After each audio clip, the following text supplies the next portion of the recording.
Kolkata press club থেকে এই সংগঠনটা পেয়ে ভীষণ ভালো লাগছে। সবাইকে খুব ধন্যবাদ জানাই। বিশেষ করে ধন্যবাদ জানাই আমার সাথে যিনি যোগাযোগ করছিলেন পল্লব রায় মহাশয়, আমি পল্লব কাকু বলি আর কি, ওনাকে বিশেষ করে নমস্কার জানাই।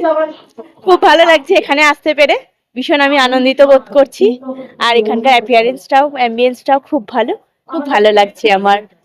খুব ভালো ছিল আয়োজন, সমস্ত দিক থেকেই আমার ভীষণ ভালো লেগেছে। আমি নৃত্যশিল্পী, আমার নাম সুচরিতা চট্টোপাধ্যায়। ভিশন অফ বেঙ্গল আয়োজিত স্বামী বিবেকানন্দ বিদ্যা মন্দির ও অল বেঙ্গল রিপোর্টার্স ক্লাবের সহযোগিতায় বঙ্গ গৌরব সম্মান 2025 মহাসমারোহে 21শে ডিসেম্বর 2025 সালে উদযাপিত হল কলকাতা প্রেস ক্লাবে। বিভিন্ন ক্ষেত্রে সমাজের প্রতিষ্ঠিত সফল ব্যক্তিদের সংবর্ধনা প্রদান অনুষ্ঠান অনুষ্ঠিত হয়। এদিনের অনুষ্ঠানে প্রধান অতিথি হিসেবে উপস্থিত ছিলেন ভারত গৌরব সম্মানে সম্মানিত গুরু বক্সিং উষা উত্তুপ ও চিত্রশিল্পী শুভা প্রসন্ন ভট্টাচার্য। কলকাতার প্রেস ক্লাবে এদিন বিভিন্ন কর্মকাণ্ডের মাধ্যমে যারা সমাজে প্রতিষ্ঠিত, পাশাপাশি তাদের মাধ্যমে সমাজ থেকে অনেক বেশি উপকৃত হয়, সেই সমস্ত মহান ব্যক্তিদের বঙ্গ গৌরব সম্মানে সম্মানিত করা হয় মুক্ত ভাবনার সাইকোলজিক্যাল কাউন্সেলিং এক্সপার্ট কাজী হেদায়েতুল্লাহ, বিশিষ্ট শিক্ষাবিদ শামসুল আলম, হুগলি জেলার চণ্ডীতলা থানার কুমির মোড়ায় অবস্থিত এমডি মার্বেলের কর্ণধার শেখ মোহাম্মদ মুকিম, কলকাতা হাইকোর্টের প্রথিতযশা আইনজীবী হাবিবুর রহমান, বিশিষ্ট পরিবেশ কর্মী শেখ মাবুদ আলী, দীর্ঘ 36 বছর ধরে যিনি সাংবাদিকতা করেছেন প্রবীণ সাংবাদিক শেখ আব্দুল আজিম, বিশিষ্ট লেখিকা ও সমাজসেবিকা ডক্টর ত্রিপর্ণা চট্টোপাধ্যায়, বিশিষ্ট সমাজসেবিকা রিয়া পাল, নৃত্যশিল্পী সুচরিতা চট্টোপাধ্যায়, প্রাক্তন ক্রিকেটার ও কোচ আব্দুল মোনায়েম, ডাক্তার আমানুল হক সহ অন্যান্য বিশিষ্ট গুণীজন ব্যক্তিরা। এই মহতী অনুষ্ঠানে উদ্যোক্তা হলেন ভয়েস অফ বেঙ্গলের আহ্বায়ক ও আজকাল পত্রিকার ক্রীড়া সাংবাদিক শরৎ চক্রবর্তী এবং সংবাদ জগতের উজ্জ্বল নক্ষত্র শেখ আব্দুল আজিম। এদিন বঙ্গগৌরব সম্মান অর্জন করে সকলেই আপ্লুত ও অভিভূত হন। উদ্যোক্তাদের এমন ব্যবস্থাপনাকে সাধুবাদ জানিয়েছেন উপস্থিত গুরুজনেরা। উপস্থিত মানুষজনদের গাছ তুলে দেন পরিবেশ কর্মী শেখ মাবুদ আলী। বিস্তারিত প্রতিবেদন দেখুন আমাদের চ্যানেলের পর্দায়। দেখতে থাকুন আর সঙ্গে থাকুন। ধন্যবাদ। আমাকে পোড়াতে গিয়ে এই প্রথম আগুন নিজে পড়ছে। আমি যখন চেয়েছিলাম উত্থান যা তারই অধঃপতন। আলো যেমন কালো তেমন তোমার সৃজন জেনেছিলাম আমি প্রথম। তোমায় মানা ওজন জেনেছিলাম আমি প্রথম। জ্ঞান বৃক্ষ ছুঁয়েছিলাম আমি প্রথম। লাল আপেলে কয়লা কামড় দিয়েছিলাম প্রথম আমি প্রথম। আমি প্রথম নূর পাতায় লজ্জায় এবং নীলাজতায় আকাশ পাতাল তফাৎ করে দেয়াল তুলে দিয়েছিলাম আমি প্রথম। আমি প্রথম নর্ম সুখের দেহের মোটায় দুঃখ ছেনে অশ্রু ছেনে তোমার পুতুল বানানো যায় জেনেছিলাম। হেসে কেঁদে তোমার মুখী শিশুর মুখে দেখেছিলাম আমি প্রথম। আমি প্রথম বুঝেছিলাম দুঃখে সুখে পূর্ণ পাপে জীবন যাপন অসাধারণ। কেবল সুখের শৌখিনতার সোনার শিকল আমি প্রথম ভেঙেছিলাম। হই তোমার হাতের সুতোয় নাচের পুতুল যেমন ছিল অধম আদম। আমি প্রথম বিদ্রোহিণী তোমার ধরায় আমি প্রথম। প্রিয় আমার হে কৃতদাস আমি প্রথম ব্রাত্য নারী সর্বোচ্যুত নির্বাসিত জেনেছিলাম। স্বর্গে তর মানব জীবন জেনেছিলাম আমি প্রথম। অথচ সেই প্রাগৈতিহাসিক যুগ থেকে যুগান্তরের কঠিন পথ হেঁটে আমি জেনে এসেছি আলো। আমার গর্ভ থেকেই জন্ম নিয়েছে লিঙ্কন। আমার গর্ভ থেকেই জন্ম নিয়েছেন ঈশ্বরচন্দ্র বিদ্যাসাগর। আমার গর্ভ থেকেই জন্ম নিয়েছে সুভাষচন্দ্র, আইনস্টাইন, রামমোহনেরা। অথচ বারবার আমাকেই পুড়ে মরে সতী হতে হয়েছে সতীদাহে, কারণ আমি মেয়ে বলে। সতী করার বাসনাটা আজ হয়তো নেই, কিন্তু দহনটা আজও আছে, অন্যভাবে অন্য রূপে। কিন্তু একদিন একদিন নারীর ঠোঁট রেঙে উঠবে রক্ত দিয়ে। কলঙ্কের ঘোমটা ছেড়ে উন্মুক্ত হব জলে স্থলে আর উন্মুক্ত আকাশে। অসামান্য পদভারে কেঁপে উঠবে ধরিত্রী, দারুণ জ্যোতিপুঞ্জে উদ্ভাসিত হবে চারিদিক। নবালোকে নবদিগন্তের উন্মোচন হবে আবার। সবাই আতঙ্কে স্তব্ধ হয়ে দেখতে থাকবেন রণচণ্ডী মূর্তি ধারিণী একবিংশ শতাব্দীর নারী শক্তিকে। সমস্ত শৃঙ্খল আর লিঙ্গ ভেদ চুরমার করে দিয়ে তোমায় দেখাবো পুরুষ, আমরা মানুষ, রক্ত মাংসে গড়া মানুষ। নারী পুরুষের বিপরীত নয়, বরং একে অপরের পরিপূরক। আমি ছাড়া তুমি অসম্পূর্ণ, এই জগৎ অসম্পূর্ণ, সম্পূর্ণ রূপে অসম্পূর্ণ। আমি ছাড়া তুমি অসম্পূর্ণ, এই জগৎ অসম্পূর্ণ, সম্পূর্ণ রূপে অসম্পূর্ণ, সম্পূর্ণ রূপে অসম্পূর্ণ। प्यार किया कोलकाता से बहुत प्यार किया, जो भी किया हमने किया। बोलिए गान से दोस्तों से प्यार किया, और আমি যা শিখেছি दुश्मनों से भी प्यार किया, जो भी किया हमने किया शान से। It's a present continuous tense. It continues. Because for me it was really wonderful to hear that, and I'd like to say thank you to each and every one of you for making it happen for 57 years of my life. Thank you. So, shall I say? So I say thank you for the music, for giving it to me. And along with that, of course, I will say Kolkata, Kolkata, don't worry, Kolkata, Amra tomari Kolkata.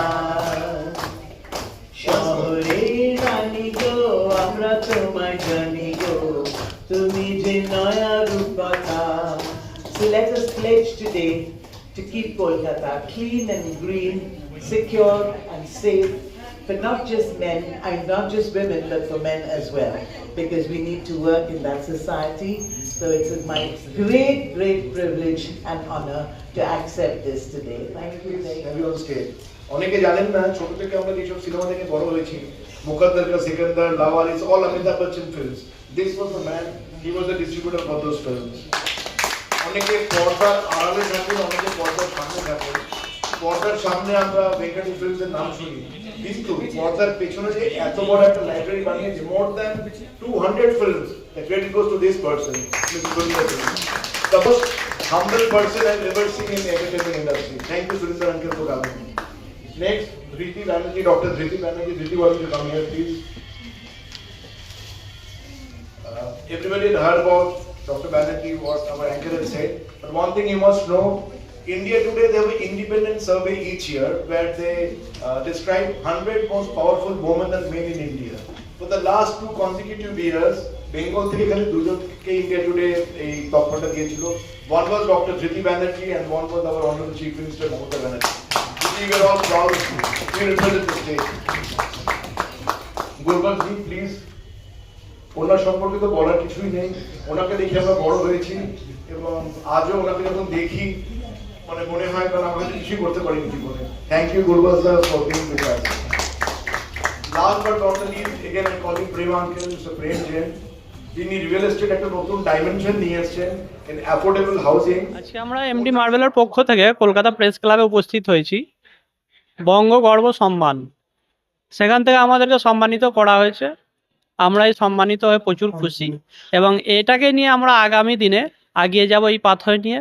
আর আগামী দিনে আমরা চেষ্টা করব আরও ভালোভাবে মানুষকে পরিষেবা দেওয়ার জন্য। ব্যাস, আমাদেরও তো খুব ভালো লাগছে, আয়োজনও তো ভালোই করেছে দেখছি, খুব ভালো লাগছে আমাদেরকে এখানে এসে। শেখ মোহাম্মদ মকিম, এমডি মার্বেল, 14 নম্বর station, Kumirmora, Chanditala, Hooghly. Thank you very much. मेरा नाम नासिर अहमद है और मैं आज यहाँ पे एमडी मार्बल की तरफ से आया हूँ, जो कि स्टेशन कुमिरवाड़ा रोड 14 नंबर पे है। और हम लोगों ने आज एक नया वेंचर स्टार्ट किया है जो कि मार्बल्स और टाइल्स में है।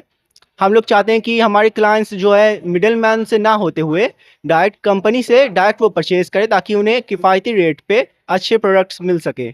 और हमारे यहाँ पे मार्बल जो है वो साइंटिफिकली टेस्टेड है। अगर आपको इशू हो तो आप बिल्कुल बेहिचक आप साइंटिफिकली आप टेस्ट कर सकते हैं और आपको 100% গ্যারান্টি के श्योर जेन्युइन প্রোডাক্ট ही हमारे यहाँ पे मिलेंगे। Thank you very much. আমাকে দেওয়ার জন্য আমি আয়োজকদের অনেক অনেক ধন্যবাদ অভিনন্দন জানাচ্ছি এবং এই যে আজকের অনুষ্ঠানে উপস্থিত থাকতে পেরেছি আমি তার জন্য আমি খুবই খুশি। যে জন্য আমাকে তারা বিবেচনা করেছেন এবং বঙ্গগৌরব সম্মানে নির্বাচিত করেছেনই বলা যায়, সেটা হচ্ছে আমাদের মুক্ত ভাবনা যে সংগঠন, যেটা হচ্ছে আমরা আমাদের বিভিন্ন সেক্টরে যে মানুষজন মানে দেখুন কি বলবো, যেটা হচ্ছে কি তারা অসহায় বোধ করেন এমন একটি সময়ে, কি দেখুন চিকিৎসা ক্ষেত্রে, কি সামাজিক সেক্টরে, কি দেখুন মানে বিভিন্ন পারিবারিক সেক্টরে যখন তারা হতাশগ্রস্ত হয়ে পড়েন, কি সিদ্ধান্ত নেবেন কি সিদ্ধান্ত নেবেন না, এরকম একটি জায়গায় যখন তারা দোদুল্যমান যেটা বলি আমরা, সেই দোদুল্যমান থাকা অবস্থায় তখন তারা অনেক ক্ষেত্রে অনেক কঠিন সিদ্ধান্তও নিয়ে নেন। হয়তো বা জীবন আমি রাখবো না, কারণ এই জীবন রেখে কি হবে, অনেক প্রতিকূলতার মধ্যে দিয়ে আমাকে যেতে হচ্ছে। সেখানে দাঁড়িয়ে আমার সংগঠন মূলত তাদের পাশে দাঁড়িয়ে তাদের সঙ্গে থেকে তাদের সঙ্গে কথা বলা, তাদের বিষয়টিকে অনুভব করা এবং তাদেরকে মূলত একটি উদ্বুদ্ধ করা, নতুন করে স্বপ্ন দেখার যে আপনার দেখার জন্য তাদেরকে আরও উদ্বুদ্ধ করা, এটাই আমার সংগঠন করে চলে। মূলত এই সিস্টেমের মধ্যে দিয়ে আমাদের চলতে হচ্ছে এবং আশা করি আপনাদের সকলের সহযোগিতায় আমরা এই যে বিভিন্ন সংস্থা আছে তাদেরও সহযোগিতায় আমরা এই রকম অসহায় মানুষের পাশে দাঁড়াতে পারবো। এবং আজকের যে আয়োজক তারা হচ্ছেন খুবই সুন্দরভাবে এই আয়োজন করলেন এবং আয়োজকদের অন্যতম আমাদের সকলের প্রিয় কাছের মানুষ শেখ আব্দুল আজিম, যিনি হচ্ছেন আপনারা সকলেই জানেন, যিনি দীর্ঘদিন যাবৎ সংবাদ জগতের সঙ্গে যুক্ত আছেন। আর আমরা সাথীর গানমঞ্চ এই অনুষ্ঠানে সঙ্গীত পরিবেশন করতে পেরে আপ্লুত। দুজন দিকপাল, অর্জুন পুরস্কার প্রাপ্ত এবং পদ্মশ্রী প্রাপ্ত, তাদের সান্নিধ্য পাওয়াটা একটা বড় ব্যাপার, সেজন্য আমরা অত্যন্ত খুশি। এবং আয়োজন দুর্দান্ত, অসাধারণ আয়োজন, যেমন পরিবেশ তেমন গুণীজনের সমারোহ, তারপরে সঙ্গে হসপিটালিটি, সবকিছু অসাধারণ। আমরা সত্যি খুব খুশি, আবার বারবার আমরা এই ধরনের অনুষ্ঠানে আসতে চাই। দারুণ, সবাই ভালো লেগেছে, সেটা আপনারা বলবেন। আমাদের সংগঠনটা 2020 14 জুন স্থাপিত হয় করোনা কালে। সেই প্রথম 30 জন সদস্য নিয়ে শুরু হয়েছিল এবং সেটা বাড়তে বাড়তে আজকে 6500-এর মতো সদস্য সংখ্যা। কাজেই আমরা কাউকে বাদ দিতে পারিনি, মাত্র এক ঝলক 12 জন আমরা এসছি, 1 ডজন আর কি। আর আমাদের শুধু কলকাতার নয়, আমাদের সারা বিশ্বে আমাদের সংগঠনের সদস্যরা মানে রয়েছেন ছড়িয়ে ছিটিয়ে। একজন ব্যাংকক থেকে এসেছিলেন, উনি তো চলে গেলেন। তো ওই মানে এমন মানে আমাদের গান করতে আমরা এত ভালোবাসি যে গানের তারায় আমরা গানের টানে আমরা চলে আসি। কাজে যখনই আমাদের ডাকে সেই জন্য আমরা চলে আসি। আমাদের যোগাযোগ হলো সরোজদা মাধ্যমে যোগাযোগটা হলো। সরোজদা আমাদের ডাকেন সবসময়। আমার নাম স্বাতী বিশ্বাস। ফেসবুক হচ্ছে স্বাতীর গান মঞ্চ। ফেসবুকে টাইপ করলে পেয়ে যাবেন, বাংলা বা ইংলিশ দুটোতেই টাইপ করলে হয়। মানে গুরবক্স সিং, যাকে আমরা মানে দূর থেকে সব করেছি, মানে আর তারপর উৎসাহ থুপ, মানে দুজন, মানে তার সান্নিধ্য পাওয়া সঙ্গে মানে মানে গর্ব আমাদের, মানে সত্যি এর চেয়ে বড় কিছু সম্মান পাওয়া মানে আরো দায়িত্ব বেড়ে যাওয়া। যে আমরা যে লড়াই করছি, আগামী প্রজন্মের জন্য লড়াই করছি, দূষণমুক্ত একটা পৃথিবী রেখে যাওয়ার লড়াই করছি, শুদ্ধ পানীয় জল রেখে যাওয়ার লড়াই করছি, শুদ্ধ বাতাস রেখে যাওয়ার লড়াই করছি। এই লড়াই আমরা যতদিন বেঁচে থাকবো ততদিন করবো। আর এই যে আজিম সাহেব আজকে এই কলকাতা প্রেস ক্লাবে যে প্রোগ্রাম করলো, বা বিভিন্ন স্তরের মানুষকে নিয়ে এসে, মানে অ্যাডভোকেট থেকে আরম্ভ করে ডক্টর, বিভিন্ন শ্রেণীর মানুষকে নিয়ে এসে যে শিক্ষক রয়েছে তাদেরকে যে মানে উপহার দেওয়া হলো, তাদেরকে যে সম্মান জানানো হলো, এই সম্মান কি হয় মানুষকে আরও অনুপ্রাণিত করে, আরও কাজ করার মানে দৃঢ় অঙ্গীকারবদ্ধ করে বলে আমি মনে করি। আমি চাইবো যে আমাদের পরিবেশকে সুস্থ রাখার জন্য আমরা একটু করে প্রত্যেক মানুষে আগিয়ে আসবো। সাধারণ মানুষকে আমি অ্যাপিল করব বা আবেদন করব বা বার্তা দেব যে আপনারা আগিয়ে আসুন, যেখানেই বৃক্ষ নিধন হবে আপনারা প্রতিরোধ গড়ে তুলুন, জল অপচয় হবে সেখানে প্রতিরোধ গড়ে তুলুন, যেখানে দূষণ হবে সেখানে প্রতিরোধ গড়ে তুলুন। তবেই আপনার মানে পরিবার যারা আছে, পরিজন যারা আছে, পৃথিবী যে আছে, কীট পতঙ্গ পোকামাকড় যা কিছু আছে, জীব বৈচিত্র্য, সবাই তবে সুস্থভাবে সমান অধিকারের সঙ্গে বাঁচতে পারবে। তবেই সুস্থ পৃথিবী হবে, সবুজ পৃথিবী হবে, নচেত হবে না। প্রত্যেকটা মানুষকে বলবো আপনারা এগিয়ে আসুন, প্লাস্টিক এবং থার্মোকল বর্জন করুন, সাথে সাথে জল অপচয় রোধ করুন, বৃক্ষ নিধনকে রোধ করুন, এই প্রজন্মকে সবুজ এবং সুস্থ উপহার দিয়ে যান। শেখ মাহমুদ আলী, পরিবেশ কর্মী। অলমাইটির কাছেও কৃতজ্ঞতা প্রকাশ করছি, খুব ভালো লেগেছে। আয়োজক তো মানে শুধু আমাকে নয়, বিভিন্ন কর্মক্ষেত্রের সঙ্গে যুক্ত, যেমন ডক্টর, সঙ্গীত জগতের যে সমস্ত দিগ্গজ ব্যক্তিগণ এবং অন্যান্য ক্ষেত্রে ক্রীড়া জগতের বাবলু কোলে মহাশয় এসেছিলেন। তো বিভিন্ন ব্যক্তিগণকে বিভিন্ন কর্মক্ষেত্রে তাদের স্বীকৃতি স্বরূপ তাদেরকে বিশ্ব সেরা সম্মানে ভূষিত করেছেন। তো এই ধরনের কাজগুলো অনেক মানুষকে মানে আগিয়ে নিয়ে যায়, অনুপ্রেরণা জাগায়। তো খুবই ভালো লেগেছে। Habibur Rahman, advocate, Calcutta high court. একের পর এক আমার ভাই সাহেব শিক্ষক, যার দেশ বিদেশ থেকে তিনি আসেন, ডাক্তার আনন্দ, তারপরে আমাদের কাজী সাহেব রয়েছেন, এছাড়া আমাদের আর কে রয়েছেন, এনামুল হক রয়েছেন, আইনজীবী রয়েছেন। আমি তাদেরকে বলবো, আমার এই থেকে আমি অসংখ্য অসংখ্য ধন্যবাদ বলবো তাদের। এবং আমি আমার যারা অন ক্যামেরা বলছি, যারা আমার সাথে সহযোগিতা করলো, সাংবাদিকরা, তাদের জন্য যদি শেষ জীবনে যদি কিছু করতে হয়, ইনশাআল্লাহ আমি করে দেখিয়ে দেবো। একটা কথা বলি, কোনো বাপের মাজার নেই, বাপ বলে বলছি, আমার সাথে লেগে পারবে। 36 বছর সংবাদ জগতে আছি, বড় বড় অফিসার আধিকারিকরা বলতো দাঁড়াবাজি মেয়ে করো, কিন্তু বিভাজন নয়।